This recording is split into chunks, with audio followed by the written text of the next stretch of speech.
So without further ado, I am going to introduce Miriam, our presenter and moderator today. Miriam is ioby's Match Program Director, administering matching grants to develop strategies that help communities get good done. She brings 15 years of experience in creating and growing asset-based community programs, grounded in the belief that local neighbors know what is best for their own future. Thank you so much for being with us, Miriam. Thank you for having us. I'm really excited today to share a little bit about who we are and how we collaborate, especially sharing our curriculum for activating community supporters for your ideas, your programs, your projects in your town, in your neighborhood, in your city. And then we'll hear from 3 collaborators who've worked in their own communities to build something really beautiful with donations that they've raised with ioby's teaching. And so I'm going to do a little bit of teaching to start us, and then we'll shift to 3 storytellers from across the country. So ioby.org stands for In Our Backyards. We are founded in a belief that neighbors know what's best for their own neighborhood. It's a belief in self-determination that we can build the future that we know is thriving for our own community. And so while we teach crowdfunding skills, we're essentially also teaching organizing to bring our people together around small projects that add up to the future of our community. And so we're going to dive into exactly how and examples, but just to share a little bit about collaborating with ioby. We are a nationwide nonprofit. We work in all 50 states plus territories, and all that you do is share your idea or your project or your nonprofit program with us at ioby.org/idea. Then we collaborate to coach. We teach how to crowdfund, a whole menu of tactics. You choose what works for you and your team and your story and your donors. And we're going to get into exactly those steps. And then, as you've seen, donors visit a crowdfunding page, but on ioby, it's a nonprofit.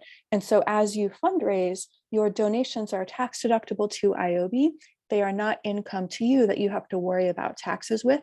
And so if you're unincorporated, you're an individual, not a nonprofit, or you're a group of volunteers, we're a collaborator to raise donations that are not income to do your community garden or your other community projects with community donations. And then when you reach your goal, you get your money and you give us receipts and a really short report. It's simpler than a grant, and it's just one more piece of your strategies to implement new ideas. And so crowdfunding is a way to raise flexible, unrestricted funding, whereas a grant is restricted to the line items that you submitted, and you have to follow exactly what you proposed and what the grant funders agreed to. Crowdfunding is a way to raise money for a project that can be adapted and flexed as you are implementing that project. Crowdfunding is also a way to talk to lots and lots of people in your community to engage them in the idea. What's the next season of the garden? What is the summer programming with our young people? How are we reaching elders with fresh produce? And so you're demonstrating public support for your work in a really concrete way with lots of small supporters from your own neighborhood. And then for many groups, it's also a way to find new donors, starting with your existing supporters and moving outwards. So just to engage a little bit of our curriculum for today, the reason we do what we do is that collaborators like Daniel Glover with the Agri-Hood in in Atlanta. Daniel Glover says, we didn't want to wait for that big magical grant. We wanted to roll up our sleeves and get to it. ioby allowed us to do that, to jump in and get started.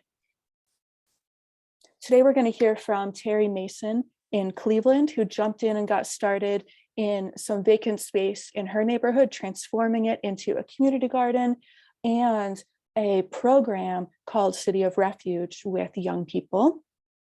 We're going to hear from Kendall Singleton, who worked in New York City to start a new garden called Ujima, and worked with one of our match funds to fundraise more supporters for Ujima Garden.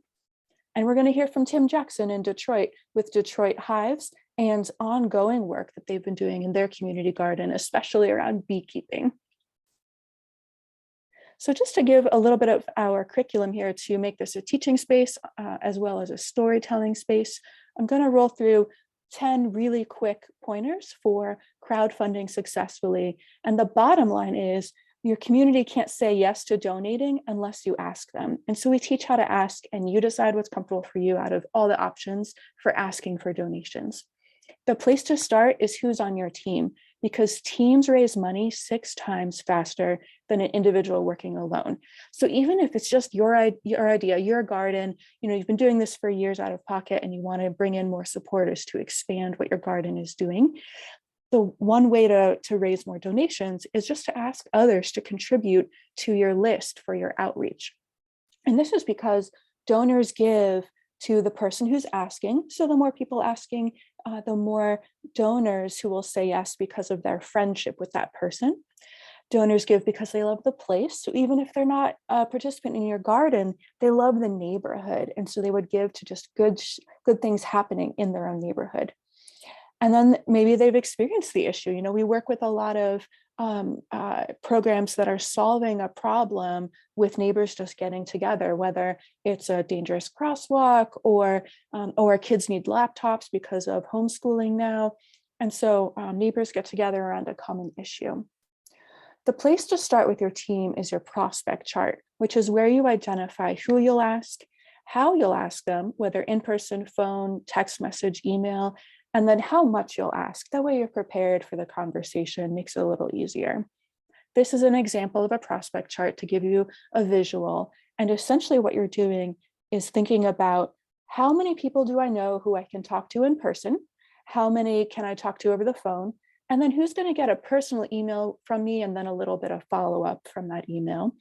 And you can see that the likelihood that they'll give is higher with a conversation and second with a phone call. And then the electronic forms of asking for donations have a lower rate of people actually donating. But of course, you can reach more people that way. And so it's a balance in your planning of who you have time to speak with and who you have time to email and cycling down your list. And you can see here that one teammate estimates they can reach around $650. But if you multiply that by several teammates, you can start to raise more money from everyone's outreach lists. So you start with this planning with your team, and then you focus on being specific in your story when you're speaking or emailing with your donors. So many times we start with a collaborator and we hear their story, and it's very normal to say, please support our project, to start with the ask. What helps donors say yes is connecting with their shared belief. And so back to why people give. They believe in you and will give to you because they're your friend and they believe in anything you do. They believe in their neighborhood, and so they'll give to the place, or they believe in the issue, like fresh produce for our families. And so you start with that belief. In this example, it's we believe in our young people. We believe in training our students for the next generation of jobs. And so this is where you bring the team together. Everybody's pitching in. Will you be part of our team in our neighborhood? So we're all pitching in to fund this camp. And then asking a specific dollar amount helps donors say yes because they know what they're saying yes to. So will you join us with $40 today to support our students? I can tell you more about what it looks like. That opens the door for them to ask questions. Here's another example. Hey, Dominique, I noticed that cars speed way too fast in our neighborhood, and it isn't safe for our kids to bike or play. I started a crowdfunding campaign to install planters to slow down traffic. Could you give us $25 to make this neighborhood safer for kids? Focus on the shared belief, the shared vision, what you all want to see in your neighborhood, with your garden, with your program. Sometimes it sounds like people are saying no, but they're really getting towards what they need to understand to say yes to donating. And so just keep answering their questions. Give examples of what other people are donating. Some people give 20, some people give 50. Maybe they can just text a few friends with your crowdfunding link. That way more people are hearing about your project and the opportunity to be part of the team with their $20. And sometimes people are just not bought in. Oh, well, that you can keep them on the list for next time, ask them what they'd like to see in the garden. That way they're a voice in the conversation. And then we teach 4 stages of outreach. I'm coming to a close here to move to our panelists to hear more stories. But when you've got your team, you've prepared your list and how much you're asking each person on your list, then you have prepared your story. We believe in X, and so we're doing something about it. Join us with your $20. Then once you're prepared, you work through 4 messages. You first announce to your easy donors, people you know are going to say yes. This is your first week, maybe your first 2 weeks. Your friends, your family, the team who always shows up to volunteer at the garden. Then once you have a little money on your ioby crowdfunding page, then you celebrate in all of your newsletters, social media, in your meetings. You visit other community groups meetings to talk about what your garden is doing this year. We're all pitching in to make it happen. Join us. When you've reached your list that is comfortable for a couple of weeks with that celebration, then you build urgency with the people who said maybe. The people who are less close, they don't volunteer, they're on your list because they had one interaction with you last year, and so they're on your list.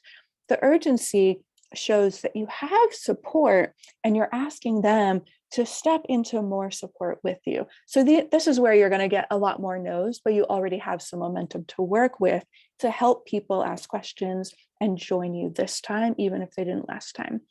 And then in the last chance stage, the last week or 2 of your crowdfunding campaign, you're going back to your whole list and saying, who can you text? We're almost there. Thank you for giving your $30. Who can you share this with and tell them why they should give $30? And so that last chance is a time to go back to not only your donor list that your team made, but also asking your donors to crowdfund with you to reach new people. And that's all that crowdfunding is starting with your team and your list and your story, and then asking your supporters to reach a new circle with you. That once removed circle of support is all that the crowd is. And so we teach this method because it works, and we have many tactics for you to choose from. Today I'm sharing the high level strategy. We can formulate a story that works for your voice and your team. We can formulate different lists that help you reach new audiences. We have examples from different campaign strategies, like talking to small businesses in your neighborhood. Those businesses are just more neighbors to hear your story and ask for them to be part of your team, making that garden project happen. One thing to keep in mind is that social media, only 1% of those who see your crowdfunding link on social media will actually donate. And so that's really the place to celebrate, to share stories and videos from your garden, to thank donors from the last week of your campaign, to give that public recognition.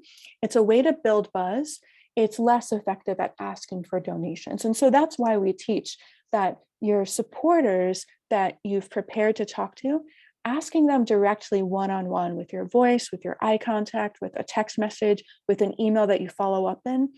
That's really how to raise donations and build a new project and a new list of supporters for this year's garden and your programs that you're leading.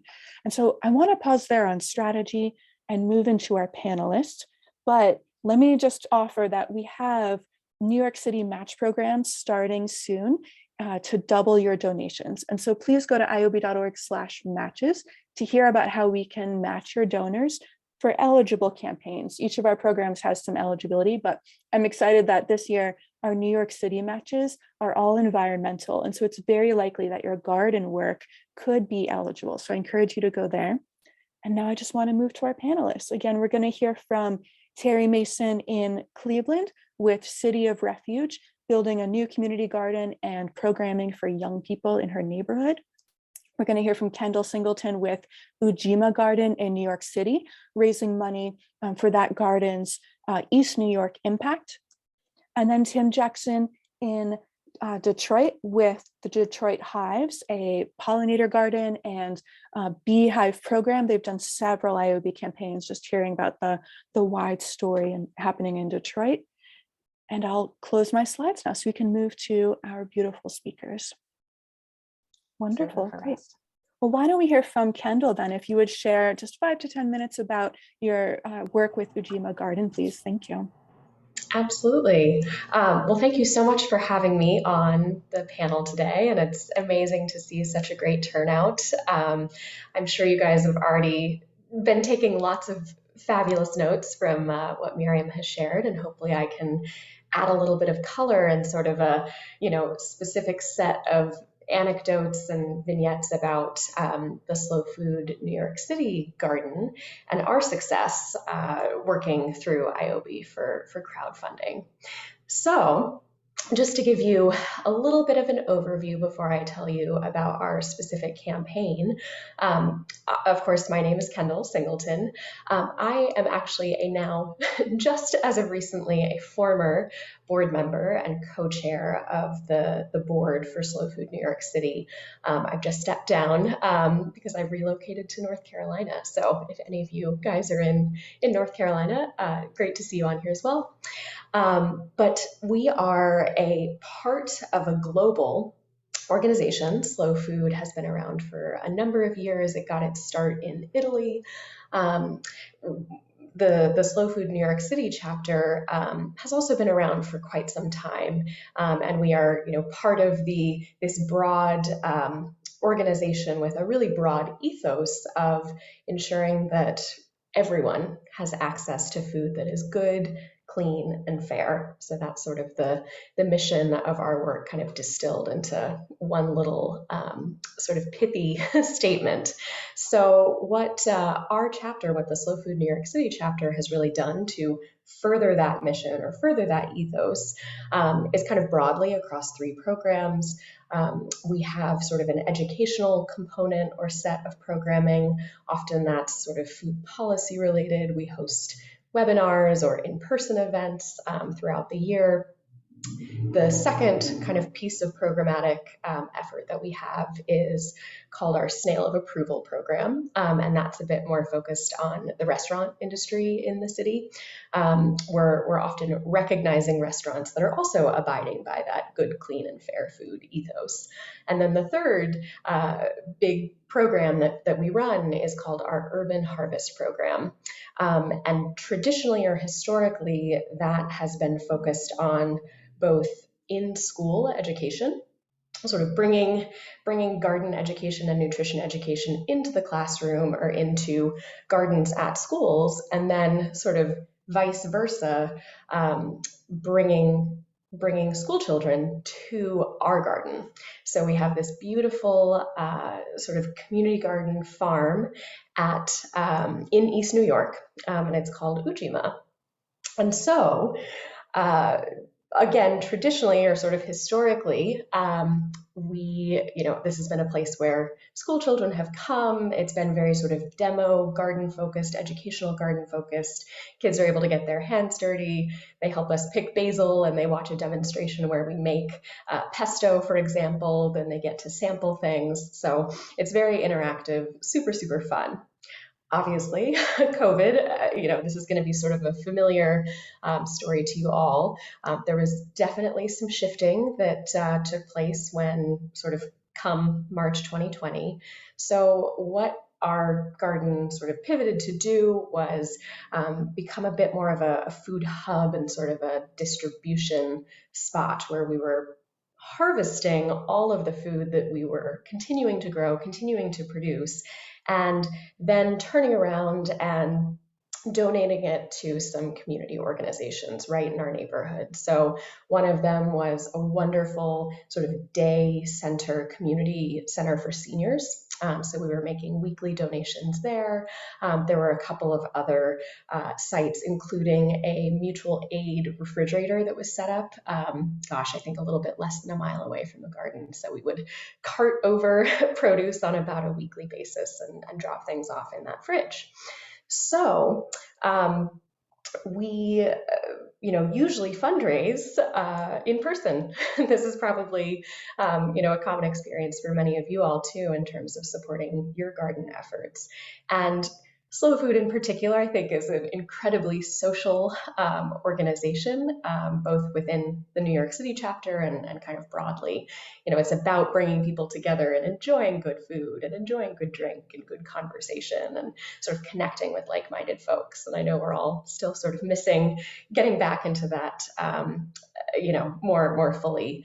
But given that we were, rightfully being cautious, we decided to pivot towards a crowdfunding initiative or an effort. And one of the sort of particular reasons why we did that, besides the fact that the in-person fundraising wasn't necessarily a channel that we wanted to utilize in 2021, was because a number of the grants that we were coming across were stipulating that grant money couldn't be used for stipends, for for salaries, really, or for staff. And one of the things that I think maybe sets us apart a little bit is that we do actually have a paid lead gardener on our team, a man named Jonathan, who is phenomenal. He's got an education background and a gardening background, so he just serves such a critical role. And we do believe that in the spirit of making food that is good, clean, and fair accessible to all, that it's fair to have a component around paying someone, as living wage as possible to actually help maintain that garden and keep things growing. So we sort of turned our attention, our focus to ioby, knowing that there wouldn't necessarily be those kinds of restrictions in putting together our budget. We were able to create our budget based on what our needs were. So we kind of assessed, this was over the summer, July of 2021, when we realized, ioby was going to be a great fit, and we were super, super excited about the matching fund opportunity. So we sort of worked our way backwards into what a realistic and needed budget could look like for our campaign. So we realized that based on the stipend that we wanted to pay Jonathan for the remainder of the year, as well as an effort that we had around purchasing additional lumber to actually build new garden beds and expand our capacity to both grow additional food, continue to donate that to, again, that mutual aid fridge, the Coretta Scott King Senior Day Center in the neighborhood, and potentially other places, as well as being a bigger space for sort of more spread out education as we started slowly bringing some students and some interns back into the garden. So we realized that the purchase of lumber was going to be another sort of line item on our budget, so to speak. So those were really the two main things that we knew we had an immediate need for. And it sort of made for this very concrete, very tangible ask that we could make, which Miriam really pointed out nicely, is a big part of a successful campaign. So really the stipend and the lumber. And so we put in our proposal, which was accepted, and then we wrote up all of the materials on our landing page, added some photos. We have a lovely video, actually, that some volunteers made for us a couple of years ago. So we were able to put that up on our landing page as well. And then it was sort of off to the races. So a couple of sort of takeaways, I think, from our success are that we did start sort of soft.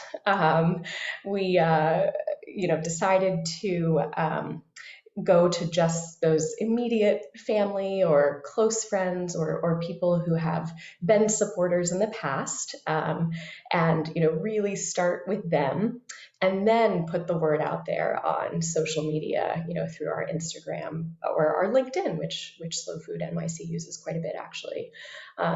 To be able to then, of course, say, look, there's already momentum. People have already donated. Don't you want to be a part of this campaign and sort of join the crowd, hop on the bandwagon with the rest of us? So that was definitely a way to get some early wins and really create a sense of momentum and being part of this effort together with all the rest of us. The other thing that I'll say is that Slow Food New York City is sort of comprised of a number of amazing members and a lot of really active volunteers, but we also have a board. It's an all volunteer board of a dozen people, myself included, last year. And so those 12 people, we were sort of the ones charged with really spreading the word, certainly to our specific community and our chapter, but going to our specific community and our network and having us actually make that ask, as Miriam has said, rather than just focusing on getting the word out sort of broadly through social media. So really communicating mostly through email and sort of telling a specific story about what we were looking to do and supporting us as board members made a real difference. And then the other thing that I think, sort of the third piece that helped ensure success for us in particular, was purposefully having a pretty short timeline. Sometimes I think there's a sense of, if you've got a lot of time far out in the future, I'll donate next week or next month. And so we didn't really want people to notice the ask and let it languish because they felt like they had a while.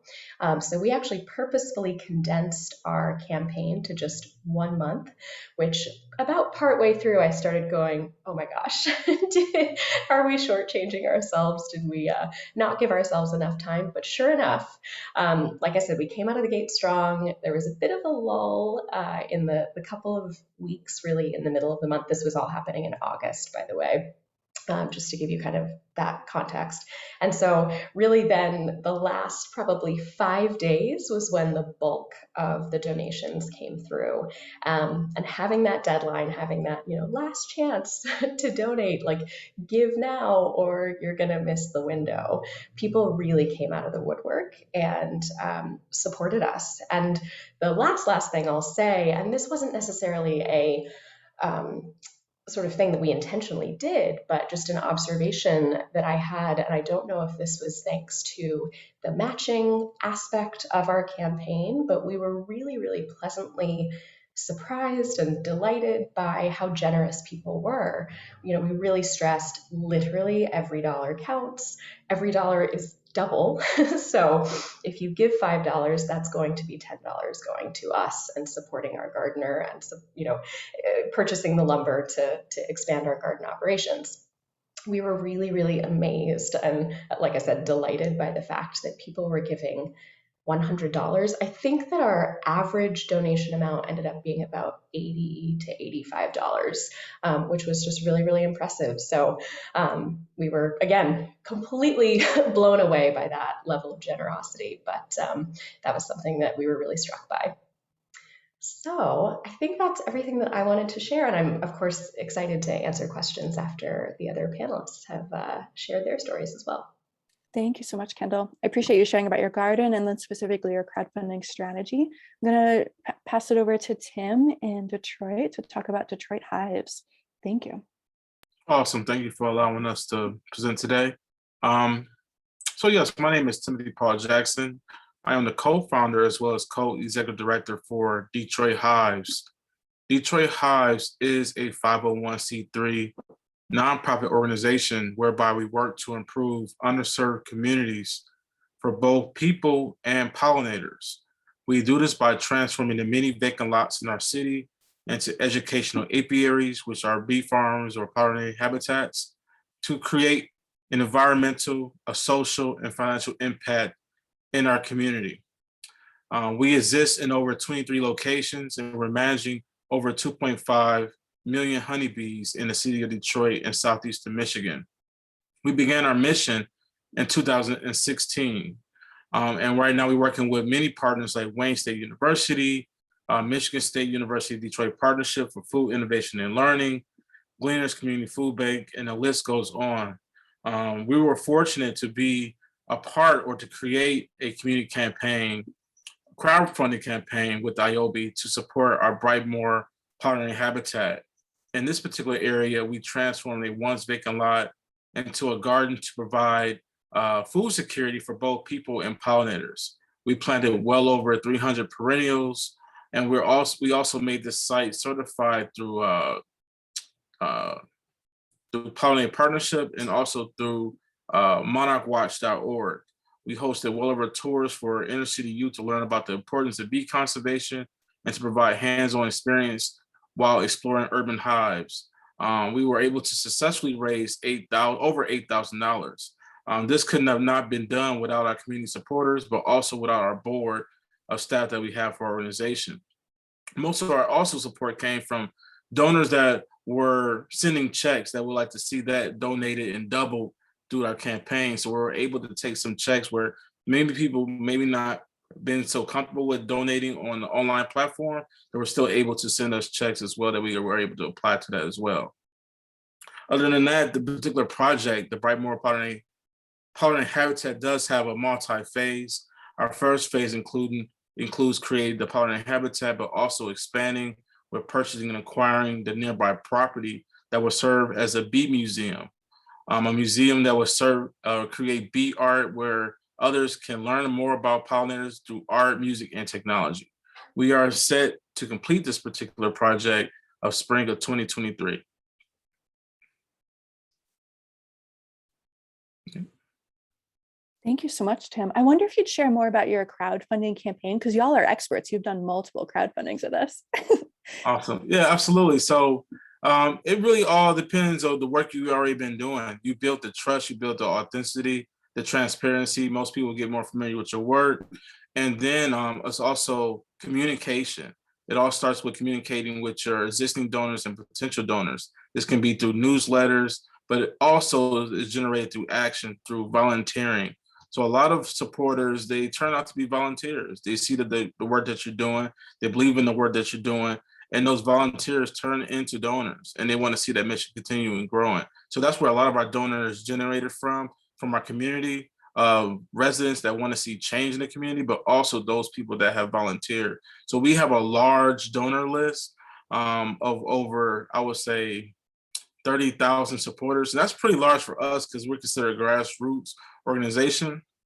But having those supporters and being able to communicate with them through monthly newsletters, it definitely helps support or generate more volunteers that translates or transforms into donors. Thank you so much. If you have any just closing comments about what you would advise others, I think that would round out our time, and then we'll shift to audience questions.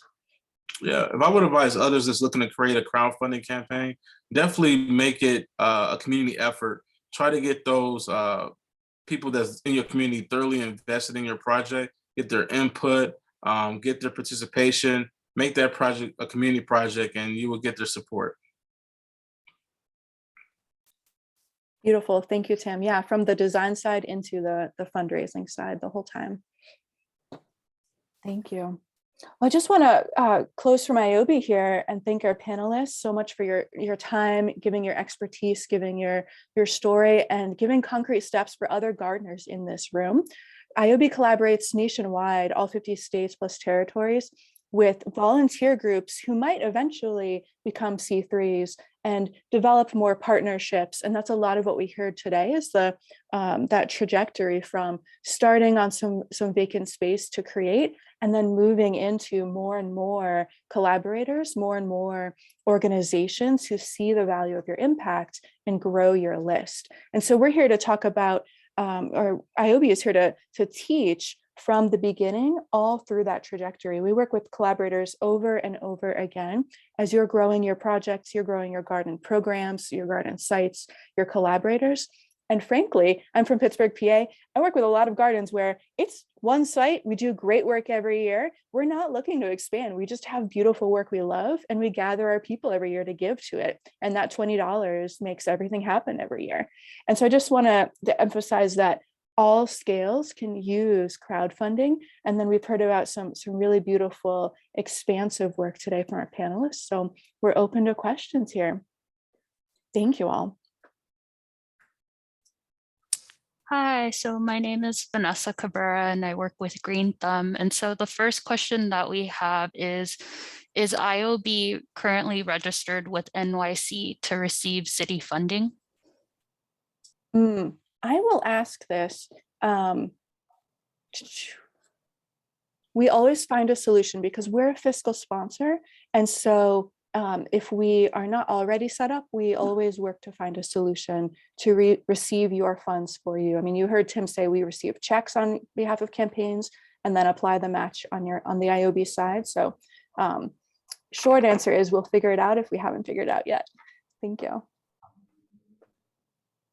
The next question I have is, what is the maximum amount that you can raise? You know, it's a really fascinating question because it's from ioby's side, we walk with you on your goal with your team in the year that you're in. Each year will look different for your crowdfunding goal. And so we start with that prospect chart and we see that one person is usually pretty comfortable raising between 500 to 1,000 with their friend and volunteer list. And so then if you have a team of 3 people, we'd advise you to think about what is your prospect chart show you, and then stretch it a little bit because your list is going to help you crowdfund. And so it really is a specific strategy for your garden, the year that you're in, the list and the team. There isn't a limit other than the sky. It's a strategy together for your goal with your people.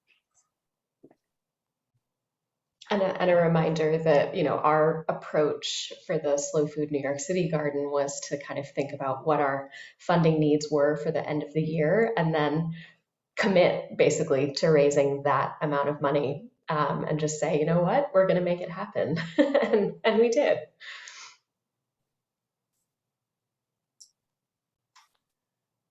And then, so the next question I have is there a set period of time or can this be ongoing?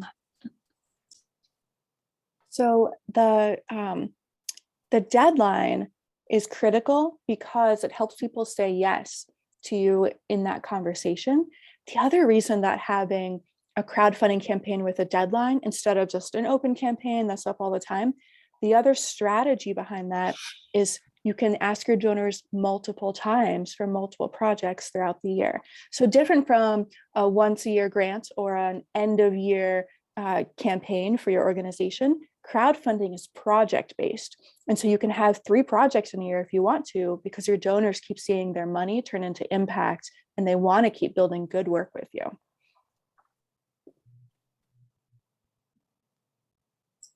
And then the next question I have is, you may have already covered this, but do you need to register as a 501c organization to work with ioby? No, we work with many unincorporated groups, and that's why we offer fiscal sponsorship.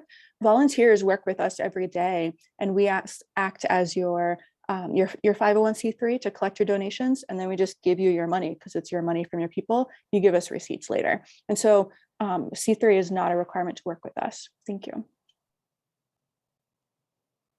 And let's see.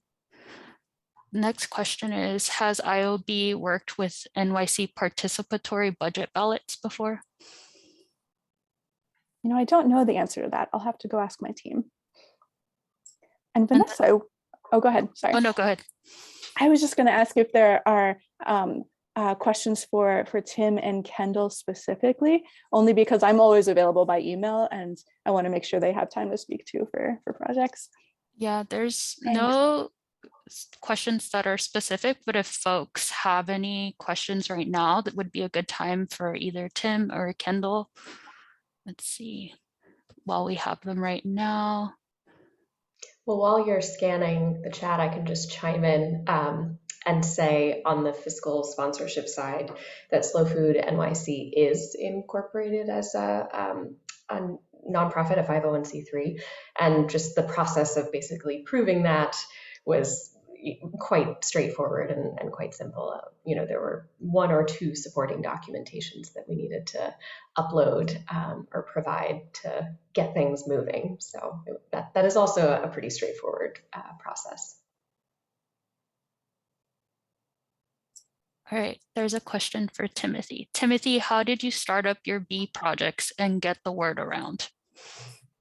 Very good question. So we were fortunate that our story went viral.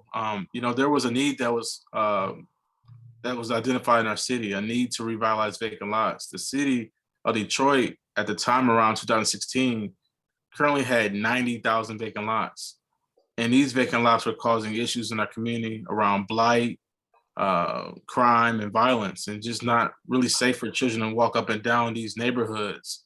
So originally, I wanted to find ways to change the narrative about our community. I wanted to find ways to activate these vacant lots. So I knew in order to change the narrative of what people thought about these vacant lots, we had to do something that was different. Originally, we thought about transforming the vacant lots into a peacock farm, an outdoor photography studio, an urban campsite, many ideas. But it wasn't until I got sick that I learned about local raw honey. And for you to assume honey to be medicinal, it had to be raw and local within your region. That was one thing that was missing in our community, was local raw honey. And I wanted to fill that missing link. So with that idea, many people saw interest in that project. So how we began the project is, I didn't know where to start. I didn't have a background in beekeeping. I didn't have anyone that I can call that can give me that information. So I began to Google some local beekeeping associations, and I came across the Southeastern Michigan Beekeepers Association and the Michigan Beekeepers Association.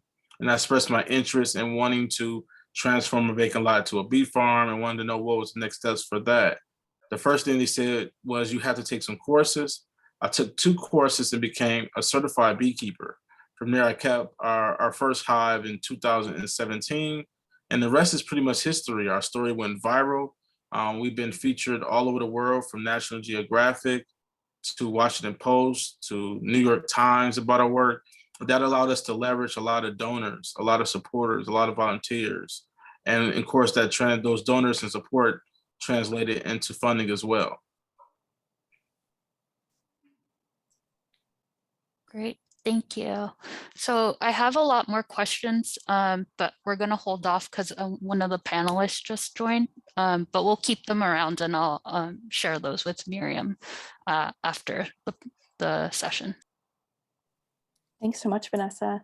Terri, welcome. Thank you so much for joining to share your story from Cleveland. We're just in conversation here, and I'd love to pass it to you to talk about your community garden and your programming. So I'll pass it to you, Terri. Thank you. Okay, well, thank you very much. My name is Terri. I'm from Cleveland, Ohio. I'm a member of the New Freedom Ministries church, and it's in an area where it's a lot of poverty. It's kind of run down. It's not a lot of, it's not any stores, grocery stores in close distance. So I just kind of saw a need there to start a community garden, as well as kind of give the surrounding premises of the church a facelift with some horticulture, landscaping. And I had a hard time doing this because of the COVID. I couldn't really find a way to get children involved, because this is something we wanted to teach children, how to take food from the soil to the table. So I was directed to a community center, in which I scheduled a meeting with the lady who's over it. And when I went and had the meeting with her, she was like, well, we're in a process of a camp right now. She said, so what I'll do is I'll make that camp part of your project. And we want the children to get accustomed to going from one place to another. So they started bringing the kids once a week to our church. And that's how the program got started. But the kids, they were a little younger than what I intended. However, they were very, very interested in learning. And they were very attentive, and they weren't shy about getting dirty, so with the crowdfunding, it was a smooth thing. And it really helped out. It helped us get the seeds, get tools, get everything we needed, even like books and information for the children to take back home with them. And it was very successful. It was short though. It was only like a 8-week program, but it was something that we could have taken all summer long, but now that I have resources, I can revisit that this summer and hopefully be able to expand it, because once families at the center seen what was going on, they came to the graduation and they're like, oh, our children could have been involved in this, so word of mouth got out, so I'm kind of hoping we could do something this year, but I really like the idea of being able to connect with ioby, because that was like a kickstart for us.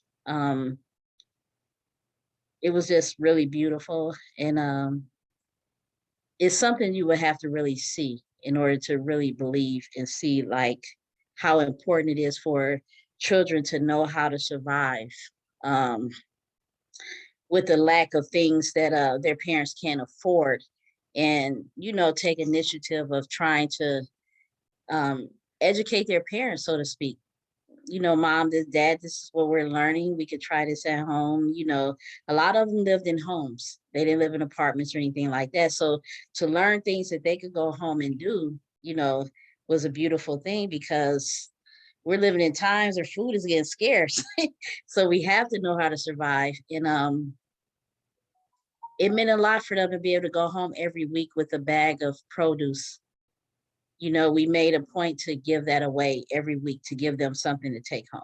And we also gave them plants and things to start growing in a cup. So when they take it home, they could nurture it. And at the end of the graduation, they brought it back so we could see how well they took care of it. Then after that, we showed them how to go home and plant it into the ground. So I think with more time and a little bit more help with the community, I think that the project can really expand. It's nothing unique. They have those in other areas, but not in that area. Thanks so much, Terri. I wonder if you can share any advice you have for others considering crowdfunding for their garden. I think it's a leap of faith. When I did it, I had no idea how it was going to go. But once I started like putting the ads on Facebook and Instagram, I was surprised to see how many people would be supportive of that. And I suggest you don't be shy. Ask for what you want, because there's some good hearts out here and people willing to give because they want to see the communities, safe. They want to see the communities flourishing. And they just don't have time to be bothered with it. So if someone comes along with a good story, they're going to invest in that. So just step out on faith and don't be afraid to ask.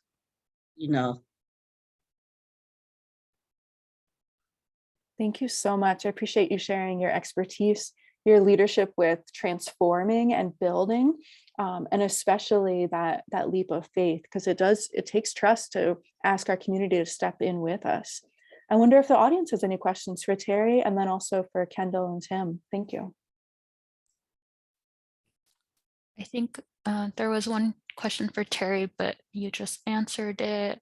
There was another question for Tim. How big is your garden and how long did it take for you all to take over the vacant lot? Yes. So the Brightmore Pollard Habitat is around 6,000 square feet. It makes up 3 individual parcels. In the middle of those 3 individual parcels sits the large Pollard Habitat. Once again, that is home to over 300 perennials. It took us literally, wow, this is impressive. So the project was completed in from September to October. It took us a month to complete this project. And the reason why it took us a month is because we've done this before. This is similar work that we've done previously. We had all the funding ahead of time, and we had contracted experienced gardeners and garden designers, and also have volunteers to help us. Without the volunteers, we wouldn't have been able to get it done so fast. But in regards to expanding that project, we were able to create a back fence of the pollinator habitat just to kind of separate the property lines. And that took around, I'll say, a month and a half to complete. So about 2 months for everything. That's not normal for most projects. This particular project was a lot easier to complete and finish. Thank you. Another question we have is, did you get seed money from some source or did you self-fund the project?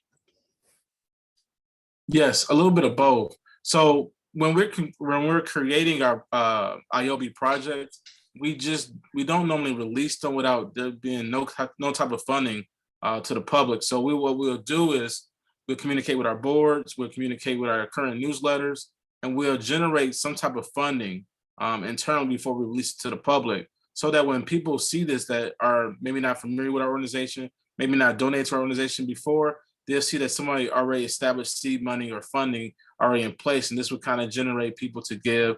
A lot of times donors or large corporations or funders, they're more hesitant, or they're more, I would say, what's the best word I'm looking for? They're more prone to give to your organization if you have other trusted partners on your team. So when they see that your project have other funding sources, that you have earned revenue, that you have a board that's given to your organization, they're more liable, they're more, able to give to your organization versus you not having any type of seed funding. You haven't generated no type of earned revenue. So it really does help to do your part and donating yourself to your project, getting some type of people on your board to donate to your project, or create some type of earned revenue model that can create some type of funding as well. It helps, whether it's $10, $20, $30, to do something helps. Great, thank you. Mara, do we have time for more questions? We do. If we have more questions, then we can keep going for another couple minutes. I think this is a more general question, but if people have more questions for panelists, please put them in the chat. This question is there a fee or percentage since you're acting as a fiscal sponsor? I think that might be for ioby. Thanks, Vanessa. So our baseline fee, once you raise money to receive it, that baseline fee is 3%. That's what cards charge us to process your donations. And it's also what our check processing costs. So that is applied to every campaign. Then if you want our fiscal sponsorship, there's just a little conversation, no application, just a conversation. And that fee is 5%. So you're looking at 8 total. So in my community in Pittsburgh, I often ask, like, who's your church? Who's your community group? Who's your friend with a nonprofit? Because you can avoid our 5% if you have a nonprofit who will take your ioby funds for you. But we are here for that at 8% total. And then, oh, and I just wanted to say that our coaching upfront has no cost. So ioby.org/idea to engage with our crowdfunding coaches. Even if you're not ready to start crowdfunding tomorrow, we're here. Thank you. And then we have a question for Kendall. Does Slow Food plan on creating more gardens in New York City? And does it have urban agriculture education projects elsewhere? Ooh, great question. Well, I will answer this kind of specifically through the lens of Slow Food New York City. So yes, we do plan on expanding our existing garden, which again is in the East New York neighborhood. We basically have access through a partnership with a realty firm. I think we're technically, renting the land from them for $1 a year, so it's super generous situation. But we have had the one plot that we've been cultivating and maintaining for, I want to say, 11 years now. And we have access to a small sort of companion plot directly across the street. And so that is actually why we were actively seeking some funds to get lumber and build more raised garden beds, because we have this space that we can utilize. So that's definitely kind of our plans for expansion. And then in terms of urban agriculture projects elsewhere, I would say those 2 plots are the focus for Slow Food New York City. But in terms of expansion or additional expansion, we are working hopefully again soon with school groups again. The 2 board members who are really focused on the Urban Harvest program with Slow Food NYC are doing a lot of outreach leading into this growing season with sort of kids in the community and in the neighborhood. So they have garden cleanup days or compost spreading days. And they're just literally inviting people that they see out and about. And that's starting to turn into a little bit more of more kids in the neighborhood are aware. And then the last thing that we're doing in terms of expanding our work is getting interns from the summer youth employment kind of internship opportunity through the Department of Education. So that's been a great experience as well. Great, thank you, Kendall. So I think we're going to close out the Q&A session, and I'm going to pass the mic over to Mara to close this out. Thank you, everyone. Thank you so much to Miriam and Timothy and Kendall and Terri. We learned so much from you all today. Miriam, any parting words before we close out? You can find us at ioby.org/idea. And if your project looks like it might be eligible for our matching programs, we will tell you all about that. No need to decipher it yourself. Thank you.